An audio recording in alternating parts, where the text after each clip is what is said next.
दोस्तों, क्या आप पका हुआ फ्रूट्स खाते हैं और उसके बाद गाड़ी चला के जब रोड पे जाते हैं, अगर आपको पुलिस पकड़ता है और आपका टेस्ट होता है आप अल्कोहल कंज्यूम किए कि नहीं किए हैं। तभी रिसेंटली एक केरला में एक खबर आया है कि एक बस ड्राइवर ने मॉर्निंग में जब बस चलाने के लिए ड्यूटी गए तो उन पुलिस से उनका टेस्ट किया गया कि आप अल्कोहल पिए कि नहीं पिए, तो उनका टेस्ट में पॉजिटिव निकला।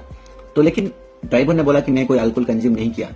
लेकिन कैसे हो सकता है, बिना अल्कोहल पिए कैसे डिटेक्ट हो सकता है आपका बॉडी से अल्कोहल का। तो उन्होंने सिर्फ बोला कि मैं सुबह जैकफ्रूट खाया था। लेकिन पुलिस ने बोला नहीं, ये झूठ बोल रहा है, उनके लिए चालान काटो और एक अच्छा तगड़ा चालान काटो।